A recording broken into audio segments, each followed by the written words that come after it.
Today, we're going to dig into Trump's executive order from January 28th that protects children from chemical and surgical mutilation, often known by the left as gender affirming care. Hey, everybody, I'm Julie Barrett, founder of Conservative Ladies of America. And today we are going to dig into the executive order signed by President Trump on January 28th that protects children across America from gender mutilation. The left, of course, calls this gender affirming care, but these policies are extremely dangerous, extremely harmful to children, and oftentimes they are irreversible. Of course, we wouldn't expect an executive order like this to go unchallenged by the blue states. So, of course, there are already lawsuits filed on this executive order, and we are going to dig into that as well. But first, I want to go through this executive order and highlight some of the key points that I think are really important for us as parents and citizens to know about. And I think they're really positive.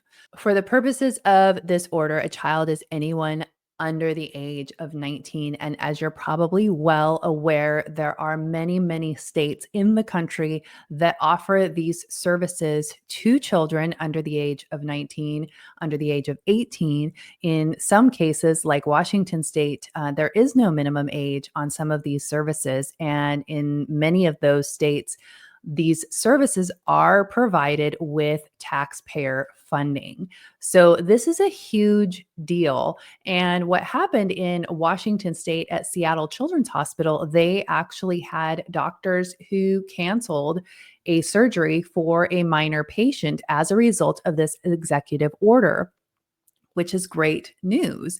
However, there was a big protest outside of Seattle Children's Hospital, which is, of course, to be expected in a place like Seattle. Washington's Attorney General Nick Brown has filed a lawsuit with a couple of other states, which I will get into in just a minute. One of the things I really love about this order is that it directs the Department of Justice to prioritize investigations and take appropriate actions to end child abusive practices by so-called sanctuary states that facilitate stripping custody from parents who support the healthy development of their own children, including by considering the application of the Parental Kidnapping Prevention Act and recognized constitutional rights. So back in my former home state of Washington, it is a sanctuary state for what they call gender affirming care. It is protected health care. So children in the state of Washington and children brought from other states can receive these services, and they're protected and they're also paid for by the taxpayers. So I feel like this directive to the Department of Justice is really fabulous for protecting children in states like California, Washington, New York, Minnesota, where the children are being greatly harmed by these policies, and parents who are not gender affirming can often be alienated by the state. In fact, in Washington, for parents who want to affirm their child that they were not born in the wrong body, that there is nothing wrong with them, that they do not need to take some kind of drugs or have a surgery to be different. As we all know, going through the formative years of puberty and our teenage years, we change a lot, and our attitudes and opinions and life views change a lot during those years. And so parents are the foundation. They're the grounding for these kids as the kids are kind of going up and down whichever way the wind blows. And with the education system in states like Washington and California, you have a significant amount of indoctrination going on. And a lot of the students in these public school systems are identifying as some other kind of gender besides male or female. And they're pushing into the schools this, sexuality and gender identity stuff that is really giving kids these ideas that they are not okay the way that they were born. So I really like this particular clause in the executive order. I think that will be a really good thing for kids in these Democrat-led states that are really in harm's way due to these policies. And in a lot of cases, as I mentioned, the parents do not have the ability to protect their children from the state. The order also directs federal agencies to ensure institutions receiving federal grants stop practices of chemical and surgical mutilation on children. So, pulling the funding away from places like Seattle Children's Hospital, which does get a lot of federal grants. And I've done some deep dives on that, which maybe I'll do that in a different video. But they get a lot of funding through federal grants. A lot of these hospitals do. So cutting off the funding would be a really great thing. And that's probably one of the big reasons why Seattle Children's canceled the surgery last week that they were going to do on this child. The order also requests that agencies must report on progress of this executive order within 60 days with ongoing coordination by the assistant to the president for domestic policy. So that's a great thing. They're going to stay on this. I think 60 days is a short enough window, but a long enough window to give them progress. We don't want this slipping through the cracks. This is a huge issue. The order also gives a directive to Health and Human Services to take actions to end these policies and practices altogether, including regulatory changes affecting Medicare, Medicaid, and other health-related law guidelines.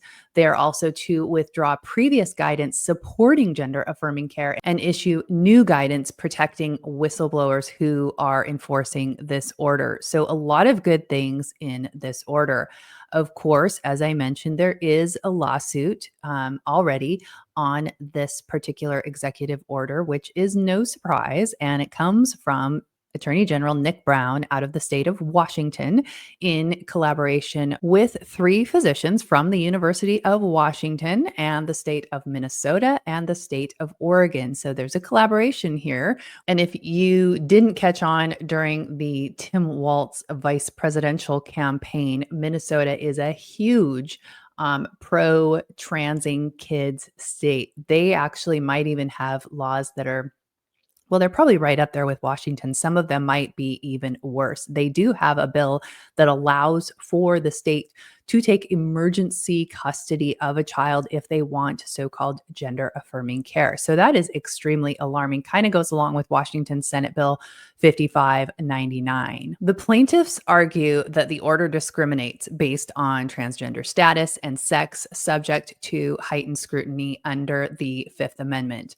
They also say the order unconstitutionally exercises Congress's spending power by imposing conditions on federal funds not authorized by Congress.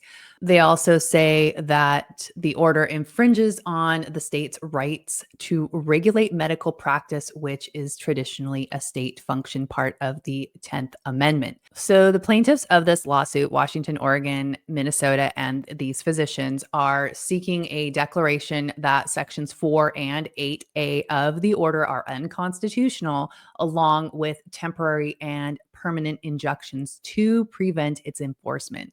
This lawsuit has been filed in the Western District of Washington in Seattle. So the likelihood of this being a leftist judge, an activist judge, is quite high. So I think they will likely get the relief that they are hoping for. However, I am encouraged that the executive order does direct Congress to draft, propose, and promote legislation to enact a private right of action for children and the parents of children whose healthy body parts have been damaged by medical professionals practicing chemical and surgical mutilation, which should include a lengthy statute of limitations.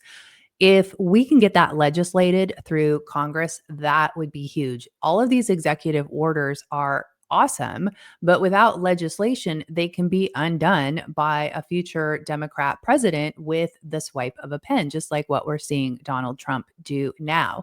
So, considering that we've got a majority in the House and a majority in the Senate, this is the time to enact legislation to codify into law all of these executive orders that Trump is passing. So this is encouraging that Congress will be drafting legislation to address this on a permanent issue, which is much harder to undo when something has been legislated. So this is a really good thing.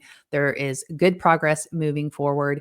Even if you live in a blue state like Washington, Minnesota, or Oregon who have filed this lawsuit. I still think you have good reason to be encouraged by this executive order. And I think that we will see the Department of Justice and the Trump administration working hard to protect children. The fact that this executive order came out really early out of the gate, I think that's a really good sign that protecting children is a priority of this administration. We are certainly going to see a lot of lawsuits coming out of these blue states, just as we did with Biden when he was doing executive orders and you saw lawsuits flying out of red states. Same thing's going to happen.